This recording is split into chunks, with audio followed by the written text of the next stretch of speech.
Assalamualaikum warahmatullahi wabarakatuh. Ini saya lagi berkunjung di daerah transmigrasi, namanya daerah Babaluh Besar, guys.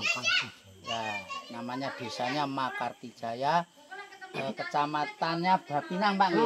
Bapinang, Kabupaten Kota Waringin Timur, Kalimantan Tengah, tepatnya, guys. Ini di transmigrasi ini sudah cukup lama. Saya kenal dengan Pak siapa, Pak? Pak Warji, saya Pak Hadi. Nah, ini lagi bincang-bincang di gubuknya di depan nih, guys, ini. Nah, ini mau kita sama Pak Warji nih. Pak, dulu transmigrasi ini tahun berapa, Pak, di sini? Tahun 91, Pak. 91. Nggih. Bapak ikut transmigrasi atau pendatang? Transmigrasi, Pak. Oh, jadi dapat jatah, Pak, ya? Iya, dapat setahun setengah, Pak. Apa, Pak, zaman dahulu tuh datangnya pertama transmigrasi naik apa gitu? Saya naik kapal Lisa 2, Pak. Turun di Pelabuhan Sampit. terus kesininya? Kesininya pakai taksi Banyu, Pak. Terus Pak Warji ini mungkin kan membayangkan kayak apa transmigrasi masih di Jawa itu, Pak. Kayaknya kira-kira kayak apa gitu. Membayangkan, oh kalau datang Kalimantan mau nanam ini ternyata di sini seperti ini. Bayangannya kayak apa, Pak dulu? Ya, bayangannya aduh, kayak apa, Pak, ya? Seandainya aku ini pulang ke Jawa sudah nggak bisa cari naskah apa-apa, Pak. Begitu, Pak. Jadi terus merantau ikut transmigrasi Ya, tahun itu 91. ya, karena di Jawa itu Pak, saya itu sempit, nggak punya tanah, cuman sedikit, cuman satu rumah aja, Pak. Iya. Jadi mau tani juga susah, nggak ada lahannya. Iya, benar. Nah, akhirnya ikut transmigrasi. Jawa mana, Pak? Jawa Timur, Trenggalek, Pak. Oh, dari Trenggalek, Pak Warji. Nggih. Pak Warji ternyata dari Trenggalek, guys. Jadi beliau merantau. Pak D ini juga transmigrasi. Ini sejarah itu ini kalau merantau. Oh, merantau. Kita mriki kurang lebih niku 10 tahun. 10 tahun. Kulo merantau mriki, mboten mriki niki. Kulo manggene niki pertama mangge iki, Pak. Nggih. Nang koperasi ngriko. Bekas koperasi. Nggih. Kula nggene sampai sepriki. Nggih. Nah niku kulo naneme niku pinggir gili terus PU sing mboten digunakan. Oh, tanah-tanah PU. Ah, tanah-tanah PU. Nggih. Nah, sederek nggih mboten wonten, sedereke sami niki. Nggih. Nah, anaknya mboten gadah. Nggih. Terus akhirnya kerasan mriki, Pak, nggih. Nggih, kula kerasan dilalah, Pak. Nggih. Sampai sekarang berapa tahun nih, Pak? Kurang lebih ada 10 tahun, Pak. 10 tahun. Nah, sekarang Pak Marji ini dulunya pertama nanam apa, Pak, di sini? Pertama nanam di sini nih ada jagung, ada timun, ya gambas gitu, Pak. Jadi campur baur. Jadi waktu ada kemarau berapa 6 bulan ya, itu pernah saya nanam padi bisa panen raya, Pak. Tanam padi bisa panen raya. Bisa panen raya, Pak. Bagus zaman dulu, Pak, ya. Iya, zaman dulu. Tahun berapa ya? Kalau nggak salah tuh apa 95 kah berapa ya? Tahun 95. Nggih. Dulu, kalau zaman dulu sudah banyak hama belum, Pak? Belum, Pak. Kalau dulu nggak ada hama, Pak. Nggak ada ya? Nggak ada, Pak, kalau zaman dulu. Kalau sekarang ini, Pak, saya nanam apa aja amunnya nggak banyak obat gitu bisa. Nah, juga sekarang juga, Pak, saya nanam kedelai itu lumayan subur, Pak. Cuman setelah mau panen ini buahnya dirusak sama tikus, Pak. Jadi yang di bawah-bawah ini banyak tikus, Pak. Waktu tahun 95 nanam padi itu pakai pupuk nggak, Pak? Enggak, Pak. Enggak pakai pupuk, tapi bisa subur banget, Pak. Padi gejek atau padi tugal, Pak? Oh, tugal ya. Tugal. Bukan padi sawah gitu. Bukan padi tanah apa bilang Jawa, padi gogo, Pak. Terus umurnya berapa, Pak? Tahun padi zaman dulu waktu itu tuh ada juga yang 4 bulan, tapi rata-rata yang 5 bulan yang namanya padi lokal, Pak. Padi lokal. Iya. Tapi sekarang rata-rata padi 3 bulan, 4 bulan, Pak. Soalnya sekarang menjadi sawah, Pak. Sekarang apa, Pak, tanamannya ini sekarang, Pak? Sekarang ada kedelai, ada padi, Pak. Ya, kedelai hidup, Pak, sini ya. Tanahnya lain gambut. Dulunya gambut, Pak, tapi karena diolah terus jadi sudah gambutnya hilang, Pak. Sekarang jadi tanah biasa. Jadi tanah biasa, jadi modalnya karena saya itu susah mau mencari pupuk. Kalau orang petani seperti saya, orang nggak bisa membeli pupuk, terus nggak punya kelompok tani, jadinya saya ngalih sulit mau cari pupuk. Jadinya saya cukup dengan pakai abu rumput, Pak. Membuat abu rumput, Pak. Oh, pupuknya rumput dibakar, terus dibuat pupuk. Dibuat pupuk. Ada campurannya, Pak? Enggak, Pak.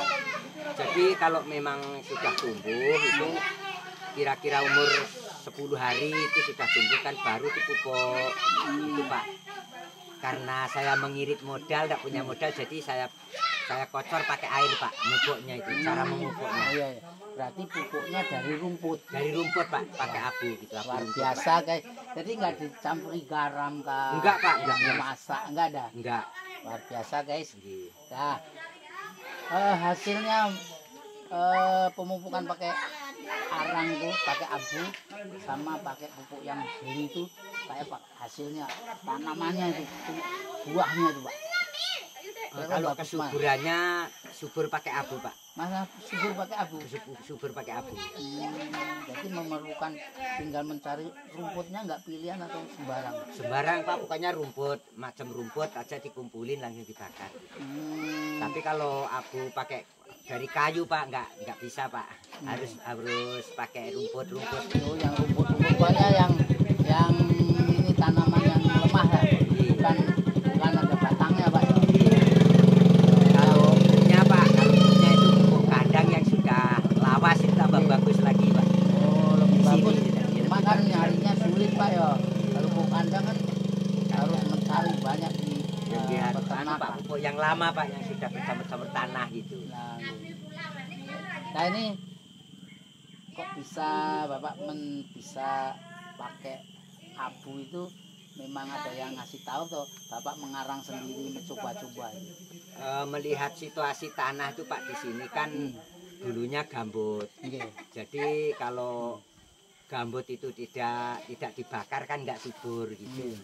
Jadinya akhirnya gambut tersebut saya kumpulin, saya bakar, sudah saya bakar itu, tanahnya saya olah, saya cangkul sampai masak. Setelah sudah masak itu saya lubang-lubang, bisa nanam jagung, bisa nanam kacang, bisa nanam kedelai, apa saja, Pak. Lombok bisa, Pak. Jadi Bapak ini sejak dulu khusus bertani, Pak ya? Nggih. Jadi nggak buruh-buruh kerja bangunan apa? Enggak, Pak. Soalnya langsung di transmigrasi ini langsung saya kerja tani, Pak. Iya. Nanam sayuran, karena waktu dulu itu orang rame-rame nanam karet, juga ikut nanam karet. Gitu. Wah, luar biasa, guys. Gitu. Bapak ini dari Trenggalek ya? Trenggalek, dari Trenggalek. Sebenarnya sudah berapa tahun nih, Pak, di sini? Kurang lebih 31 tahun, Pak. Wow, 31 tahun. Berarti Bapak ini memang kerasan sejak dulu, Pak ya? Ya kerasan, Pak. Masalahnya di sini sudah keberatan, Pak, punya anak cucu banyak juga di sini. Iya, menggembala sama aja, Pak, ke sana kemari. Kalau memang rezekinya di sini bertanam cocok, tanam cocok, ngapain pindah-pindah malah nanti sulit, Pak. Luar biasa nih, guys, kita bincang-bincang dengan Pak Marji ini, guys, asal dari Tulungagung. Ternyata beliau transmigrasi asli tahun 91, Pak. 91, Pak. Berarti sudah pernah pulang ke Jawa berapa kali, Pak? 3 kali, Pak. Udah 3 kali. 3 kali. Saudara masih ada ya? Masih ada, Pak, tapi kalau orang tua sudah nggak ada. Nggak ada ya, saudara, nggak ada yang nyusul sini, Pak? Dari pekerjaan. Ada, Pak. Ada. Kadang ada yang datang ke sini gitu, ada. Tapi kalau sekarang nih, musim sekarang, Bapak lagi apa ini sawahnya ini? Sawah sekarang. Lagi habis Pak, merumput, apa bilang Jawa matun. Matun, Pak. Itu. Matun, gitu. Padahal kan baru hujan nih, Pak. Berarti nanamnya duluan berarti ya? Nanamnya karena padi saya ini lambat, Pak, yang umur 6 bulan, jadinya bulan pertengahan bulan 10 saya sudah nanam, Pak. Berarti nanti panen duluan, Pak. Ya, mungkin bareng yang 3 bulan, Pak. Kalau yang 3 bulan. Cepat, guys. Terus saya apa ya, Pak? Ini mekat kalimah Bapak. Gimana, Pak? Nah, ini Pak Di ini. kerja saya itu lebih berat ini, Pak. Iya. Kerjanya apa, Pak Di? Tani juga Tani apa Pak De? singkong. Tani singkong. Ya, ya ada lombok di sini. Menjualnya kemana Pak De singkongnya? Sini. Oh di sini ada pedagangnya, tuan pembeli Pak De. Ini saya hidrkan orang Darunam. Kukira enggak dibagi sampai saya Pak De. Boten. Khusus di sini aja ya. Selain itu tanamannya apa De? Lombok. Gembili. Oke guys, kita bincang-bincang sesaat dengan Pak Marti dari Pak Marti dari Tulungagung guys. Begitu hebatnya beliau merantau di sini sebagai warga transmigrasi Kerasan sampai beranak cucu di sini. Oke, mudah-mudahan berjumpa lagi di lain waktu lagi. Wassalamualaikum warahmatullahi wabarakatuh. Waalaikumsalam.